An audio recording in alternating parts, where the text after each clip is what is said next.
नमस्ते मित्रांनो, ठरलं तर मग या मालिकेच्या होणाऱ्या 10 ऑगस्टच्या भागामध्ये आपल्याला असं पाहायला मिळणार आहे की इकडे मधुभाऊंच्या आश्रमामध्ये सुभेदार आणि रविराजची फॅमिली आलेली असते। तर तिथे सायलीसुद्धा असते।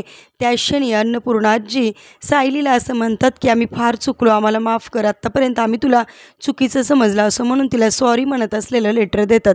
आणि त्या क्षणी लगेचच सायली म्हणते, मी तुम्हाला एका अटीवरच माफ करेन, आयुष्यभर तुम्हाला माझ्या हातचं जेवावं लागेल असं म्हणता क्षणी दोघीसुद्धा गोडीने एकमेकींना मिठी मारतात आणि दोघींची सुद्धा गोडी छान गुलाबी होते।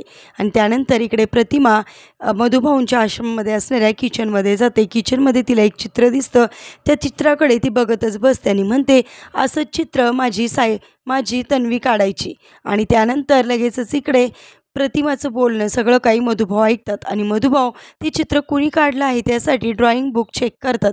आणि ड्रॉइंग बुक चेक केल्यानंतर ते चित्र सायलीनेच काढलेलं आहे त्यांना सगळं काही स्पष्ट होतं आणि ते म्हणतात की म्हणजेच सायलीच माझी तन्वी आहे। तर हे सगळं काही सत्य आता प्रतिमामुळे मधुभाऊंसमोर आलेलं असतं आणि मधुभाऊ आता हे सगळं सत्य घरच्यांसमोर आणणार आणि आता सगळ्यांना सायलीच तन्वी आहे या रहस्याचा उलगडा झालेला आपल्याला पाहायला मिळणार। आणि तिथून पुढे आता प्रियाला सुद्धा काय शिक्षा होणार, प्रियाचं सुद्धा आता भांडं उघड पडणार आणि सुभेदारांना त्यांची खरी तन्वी आणि प्रतिमाला तिची खरी मुलगी आता भेटलेली आपल्याला पाहायला मिळणार।